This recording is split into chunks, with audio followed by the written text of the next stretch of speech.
ShartimusPrime. Reading comics, toys are hella sick, hella whacking it, taking bad hits, taking back hits.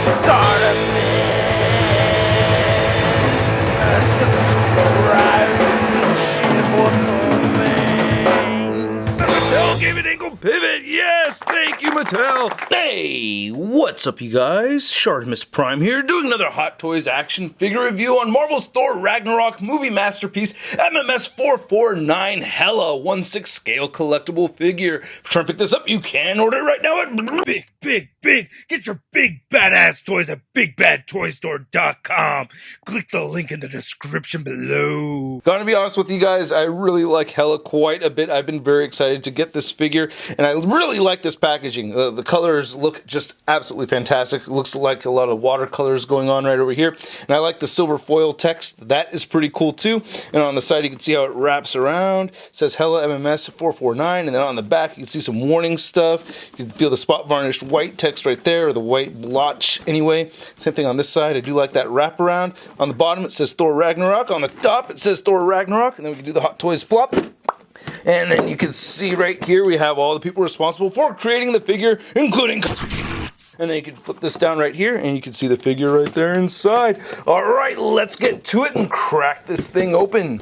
And here's Hela out of the packaging. I gotta say, just taking her out of the packaging right away, I kind of had a weird first impression. I don't know, I think there's something off model here. We'll get into that in a little bit as we take a closer look at her. I gotta say, the head sculpt looks really good though. The head sculpt, without a doubt, is pretty amazing. She also does come with a good number of accessories, which I really do like a lot. So let's get a closer look at those accessories, and then we'll take a closer look at Hela. Again, as always, I recommend looking through the directions before messing with the figure. It does help quite a bit.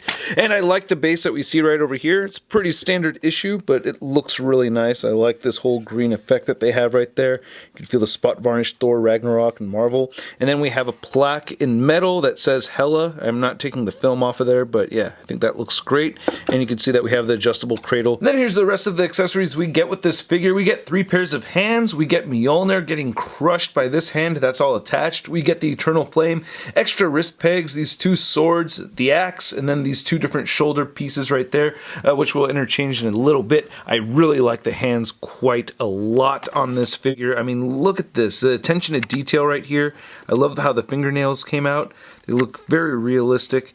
Really great use of paint on these. I really like these. I don't usually get really blown away by the hands too much, but man, these are very, very well done. I like these wide open ones right here too. That looks great. The inside of the hand and the palm looks great.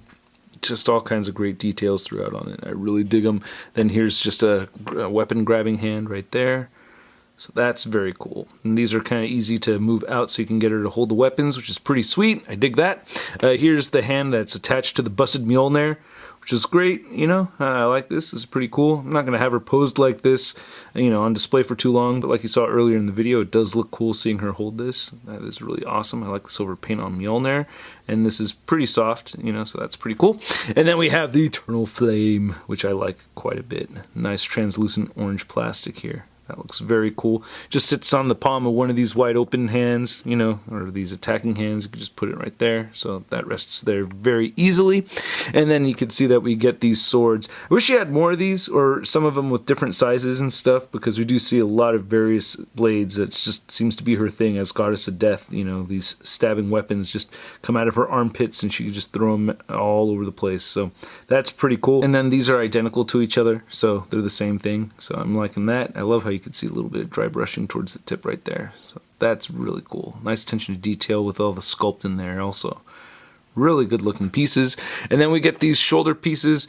You could take the cape off and have her without a cape, you know, so I'll demonstrate that in a little bit. We get extra wrist pegs, and then we get this axe that Hela gave to Executioner, and I think they did a really good job on the sculpt. I think they could have added a little bit more paint to it, but I do think it looks really good. I like how there's a lot of wear and all these sculpted in holes right there and everything. And the handle looks pretty good too, so not too bad. I don't think we're going to get a Hot Toy Scourge figure, but hey, that'd be cool. right? I don't know, Hot Toys Executioner, that'd be awesome. And then here's looking at the Cate Blanchett head sculpt, and I do think they did a fantastic job with this. By the way, thanks to Comic and Figure Addicts for helping me get this review out a little bit earlier. By the way, I will be reviewing Iron Spider as soon as I can, and for those of you that are like, hey, some other people reviewed this a month before you, man, well, that's because they paid about double the price, and I'm not willing to do that, you know, that's too much of a hit for me anyway. Anyway, looking at the side of her face, though, I do think it looks great. The paint detail around the cheeks and everything right there is just really, really well done. The eyes look stunning. The mouth looks good. I mean, just look at those detailed lines sculpted in the bottom lip right there. That is just very impressive. I love this detailed gold trim that we're seeing on her helmet.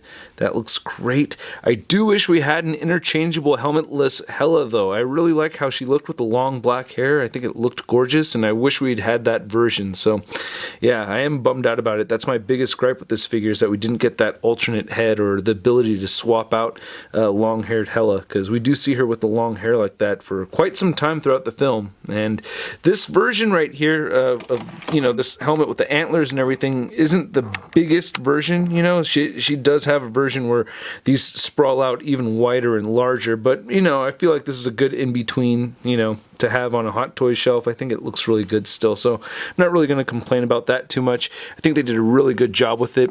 And then when you get this in the mail, every single one of these horns has a little sleeve like that to protect it, which I think was a great move from Hot Toys' part, but I don't think you could see that there's like a little bit of paint detail on these horns. It's not just a flat black color. You could see some brown speckles. Yeah, you could see the speckles, right?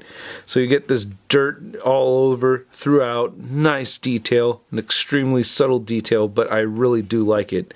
That is really cool, man. Oh, that is awesome that they added that to this figure. I think that is great. And then looking at the rest of this piece, so I feel like the color that we're seeing throughout here is a little bit off. I think there's just too much of a tealish, bluish tone to it. I think it should have been more green. Definitely looks a little bit more blue than I'd like it to. So yeah, I kind of wish that they toned that down. As I turn the settings down just a little bit, you can see it does look, no, it still has that bluish hue to it. So I really feel like the color is a bit off. It could have definitely been a lot more green than teal. Some parts it does look a little bit more green, but yeah, it definitely has more of a teal color than I think it should have. And then there's this paper that is covering the shoulders right over here when you first get this, so yeah, be careful as you're it looks like that, you know. And I did get a little bit of the undershirt that's white right here that creeps through sometimes, and that bothers me, but we get this nice soft material for the clothing, and it looks really good, and I do think that it's very pliable and bendable, so you know, you can pose the figure around a lot. And she has her breastplates right there that look great. I really like how the cape looks. Very good looking cape. The directions say don't try to take this off or anything, you cochinos, you know, just keep her clothed, man. Alright? Alright? But again, this cape is really nice. I do like it. There's no bendy wire in here or anything. I thought there was at one point, but it is weighted a little bit, so that's pretty cool. But I do like this. Very nice looking cape right here. Very soft and easy to move around. So that's pretty nifty. And then you can go ahead and just take this off, and it has these little sleeves that go in here, or these little pegs that go into the sleeves and her shoulders. I'll demonstrate maybe a little bit better. Nope, I just took it off. Oh, you can see the peg that comes out, and it just slides right in there. So you could take this off, and then we could put these other ones on here, and oop, I've got this going on the wrong side. And this is going to just hang back, and then this tucks in right above the breast, and you're going to go ahead and slide this into the port right there, and then that's how you'll attach these capeless shoulder pieces right here. So do that again on this side, and then just push down into this little port right in here, which is really tricky to see, but there that goes, and that looks really good too. So I like having that look, but I do prefer the cape. And just looking at the rest of her whole suit, or her whole body suit, you know, it looks really good. Again, the color just throws me off a little bit. I do like these arm guard pieces right here. That looks pretty cool. And I do like the body that they chose for it. You know, it's a very nice looking body. Here's looking at the back, you know. They do have that beautiful Cate Blanchett butt as she had in the film, you know, very nice looking booty. I liked it. And looking at the legs right there, it looks pretty good. And then you can see the color right here on the boots is a little bit more film accurate than the color that we're seeing on the rest of the body right? So this is definitely more of the green that we saw in the film. Very reflective, very metallic looking, very stiff ankles over here. We'll get into that articulation in just a second though. But yeah, I do like how the boots came out right there. And here's looking at the back one more time. Not looking too bad. Now I wanted to get the cape back on there because I do think she looks better with the cape on. I do like that more. Anyway, as far as articulation goes, you can get her head looking very far upward, which is great for her throwing all those swords and everything. I like that. And you can get her looking down very far as well. You get side-to-side motion and a good amount of head and neck pivoting. You get shoulder joint or butterfly joints that can move forward and back and shift up and down. I really like how that skin looks right there. It looks really smooth and very realistic. You get the shoulders moving outward very far and down. You could rotate forward, rotate back. You get a bicep swivel in there. She has double jointed elbows that come all the way in. That's great. And then you get wrists that turn side to side and hinge up and down. It is kind of a pain in the butt switching the hands out on this figure. I don't know what it is. It's just like the port placement is just always a little bit weird for me, but I don't know. It's not that big of a deal. Minor gripe right there. And then these pegs did come out right here on the shoulder, so I want to get that back in there. Yeah, it's a little annoying, so take note of that. But anyway, and then I just unported that one right there. When they get detached, it doesn't really look that bad, so it's not really bothering me. But anyway, you get a diaphragm pivot that can turn side to side. She'll crunch forward and back, which is great. I really like the soft material that we're seeing on the suit. And then you can turn her waist a little bit, and it'll turn a little bit that way, and she has waist pivoting, and she'll crunch forward at the waist and back. So good body movement right there for the torso. The legs, you can't stretch them out more than that. So that's all the hip articulation that you're going to get. She can kick forward that much and back. She has an upper thigh swivel in there that I just moved for the first time right now, and she has a double jointed knee. And then you can turn the ankle side to side, but it feels like it's turning more up here. But that's about it. No ankle movement at all, which is a bummer, but she can still stand okay on her own. God, this figure looks good just standing there. Anyway, measure out this Hela figure. You can see that she's standing just to the top of her head. I'm measuring here, under 12 inches tall. Then here's a Hot Toys Hela figure next to the only other two Hot Toys Thor Ragnarok movie figures that I have in my collection, and that I will have. We have Gladiator Hulk and Gladiator Thor. I don't think I'm going to pick up the Loki figure. I don't know. I don't think anything could beat that Avengers 1 movie figure. Anyway, this Hela figure just seems too short. Not necessarily compared to Gladiator Hulk. I mean, Gladiator Hulk is huge, he should be, but next to the Thor, I'm disappointed. I feel like she should be at eye level with Thor, right? Or at least close to it. But at this scale, she's a whole head shorter than Thor, and I don't think she should be this short. She should definitely be much taller. And then for your Hela comparison, we have the Hot Toys figure next to the Marvel Legends movie Hela figure. Now, I think there are more inaccuracies with the lines and all that stuff going on throughout the suit on her compared to the Hot Toy figure, but I do like the colored green on this figure a lot more so, and I do like the antlers. I mean, you can see in proportion, like the antlers are much larger than this one. I feel like we're just missing just that extra set that you could see all the way over here on the outside. If we just had one extra set of antlers right here, I think it would have been great. And then here's a Hot Toys Hela figure next to your average 6-inch scale figure. We have the Marvel Legends Big Time Negative Spider-Man. Goddess of Death, huh? That's not very original. And there's a lot of people with that job description. Well, you have Satan, yeah, Hades, Mephisto, you got the Lady Death. I mean, there's nothing really original about you at all.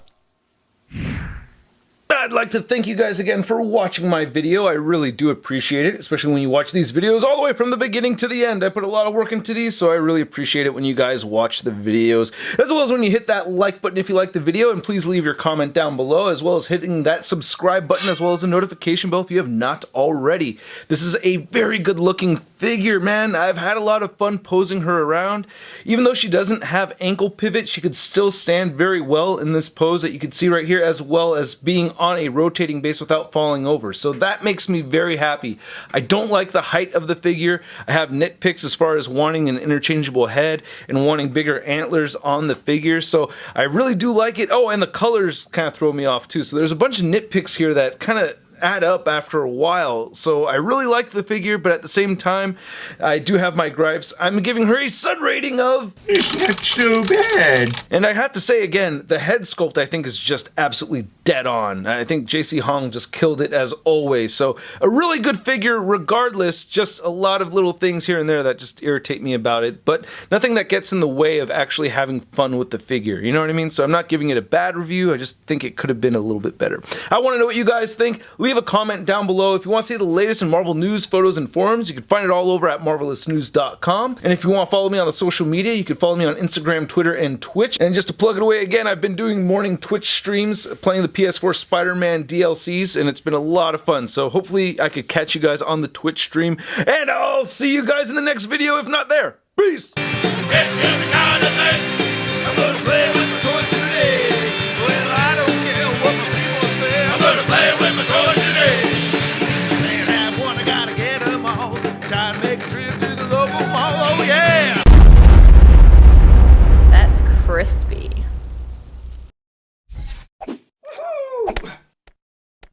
Hey, new ShartimusPrime videos. Hey, you should click one. Yeah, click on one of them. Or subscribe if you haven't. Your face, a simple shot. We're shot in your face, a simple shot.